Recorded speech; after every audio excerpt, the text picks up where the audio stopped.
And now to talk about our modular of the week, all the way from DrupalCon Barcelona, let's turn it over to Martin Anderson-Klutz, a senior solutions engineer at Acquia and a maintainer of a number of Drupal modules and recipes of his own. Martin, what do you have for us this week?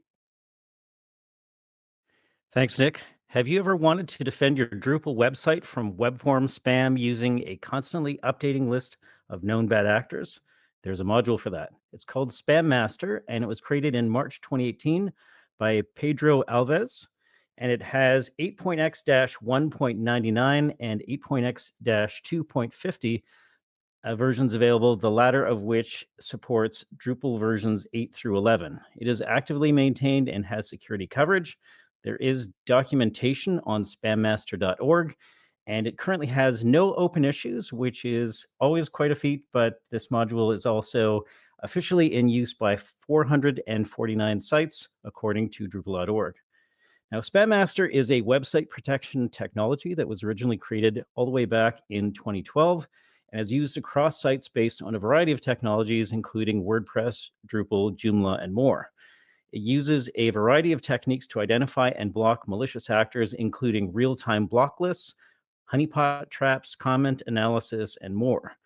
By maintaining a list of known bad actors tracked by IP address and email address as used, you can also benefit from a network effect by being able to identify them based on malicious behavior on any of the thousands of sites using Spam Master.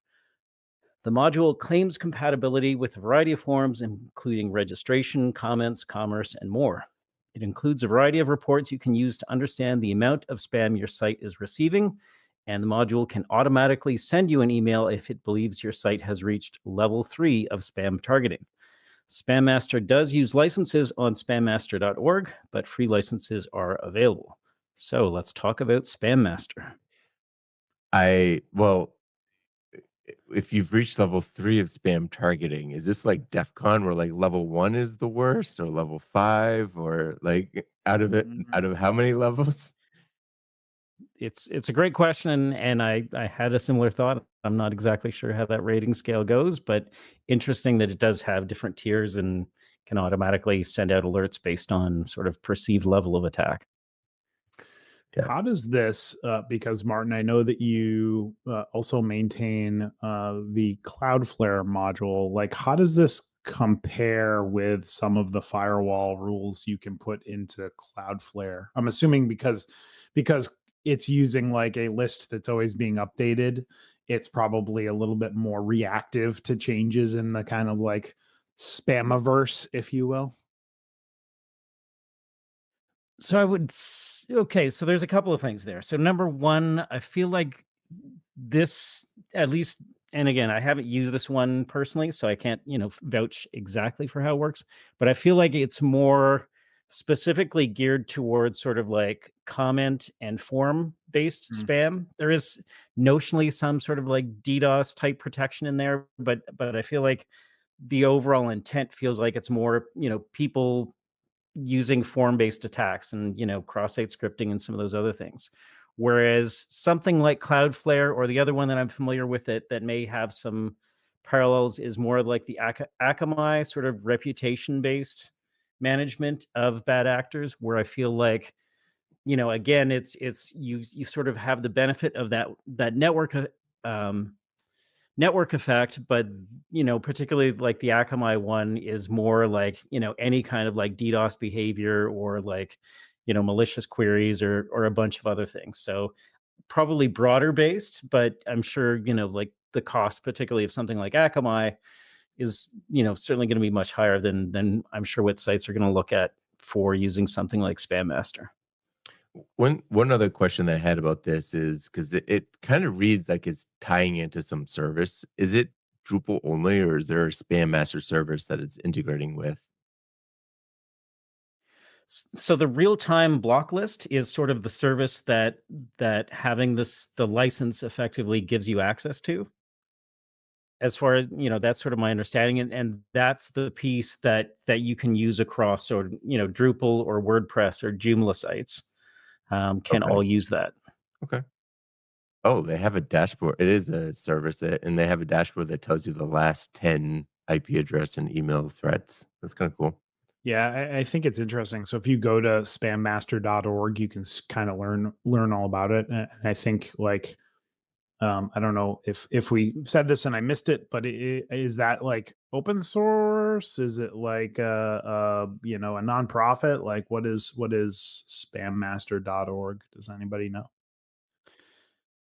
So it sounds like it was created by the agency that the Pedro Alves is from. Let me just see if I can track that down real quick. Because it does say on here the Tech Gasp is the agency behind Spam Master. Hmm. So I would say it's probably not like true open source in the sense of like you could take their source code and spin up another site that does the same thing. Yeah. But I think it's notionally aligned with open source CMS technologies. Got it.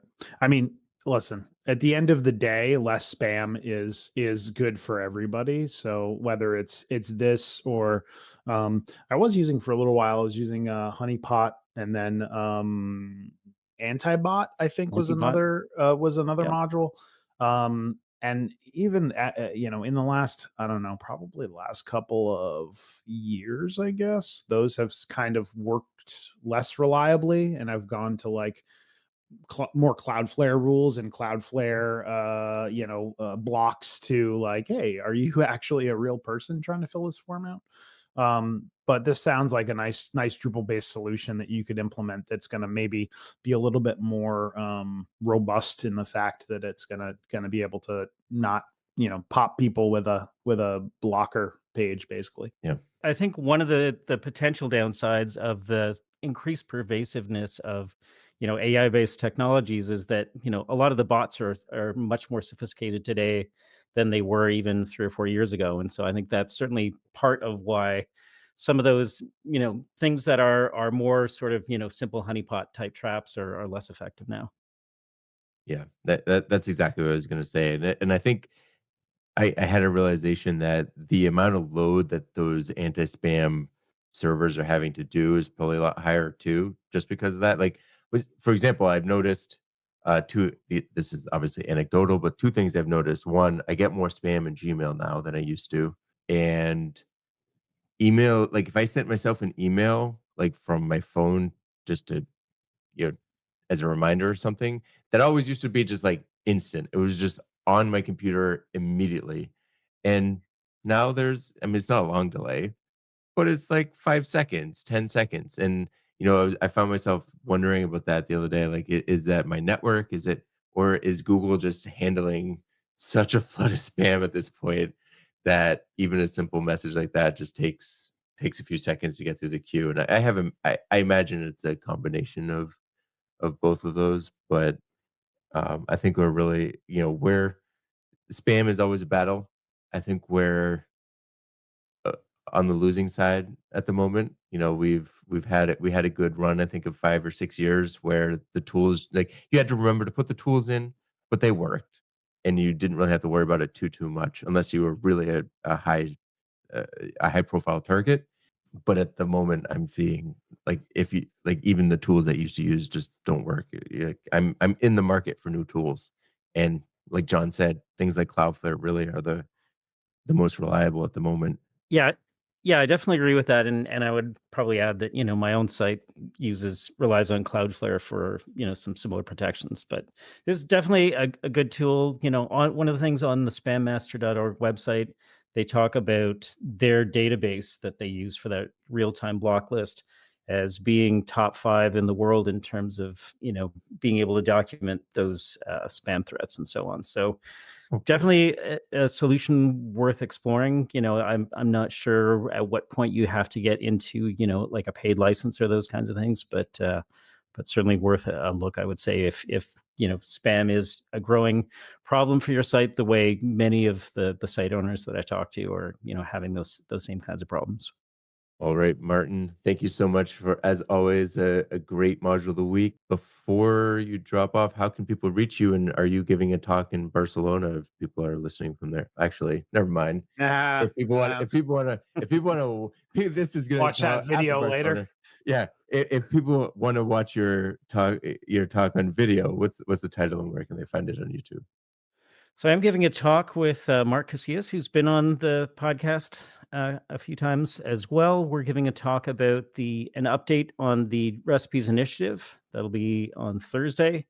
We're also moderating a BOF, which won't be recorded. And then I'm also helping to moderate a panel discussion about AI tools with Drupal tomorrow as well. Awesome. Well, I'll be looking for those after they come out. But as always, thank you so much, and we'll see you next week. All right. See you next week.